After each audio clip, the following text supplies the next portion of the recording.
Hello mga kaalagad, for today's video. Mag-practice ta og chopstick. Kaya pag uwi natin, hindi ako marunong nito.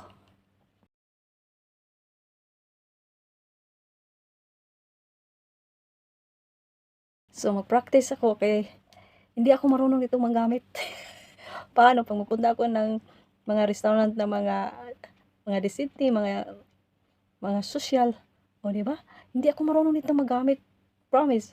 Kasi dito sa 16 years ko, magkain sila kami. Minsan lang ako dito sa kwarto kung kain. Doon sa maglapag lang, may ang tawag dito ng plastic na parang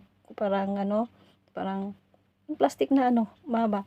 Ang tawag dito supra. Doon kasi maglatag lang sila doon, magkain, magupo. So walang chopstick. Ito mag-try ako kasi hindi ako marunong, kasi minsan lang ako magkutsara, magkamay kami dito. So paano pag pupunta tayo ng Pinas na social na restaurant, hindi ako marunong. Tingnan mo, paano to? Oh. bagsak sa isda kasi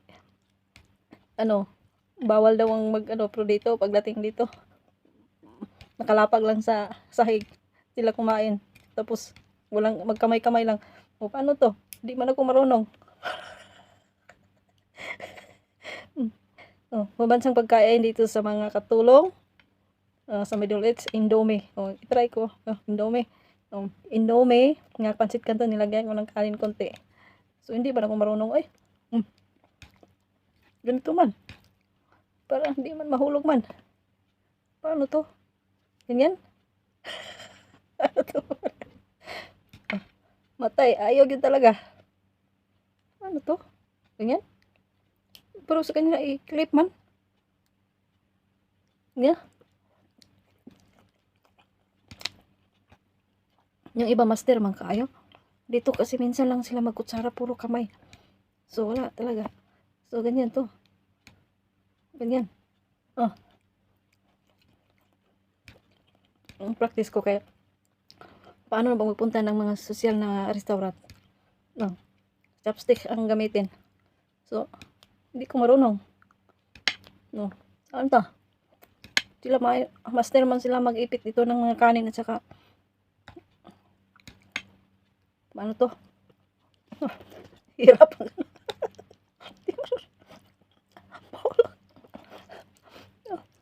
Ay nako. Hindi tayo magkakaano to. Nangugas ako Nag-pray na ako kanina. Kamayon ko na lang to. Madali pa. Kaya tayo, pansit yan ta.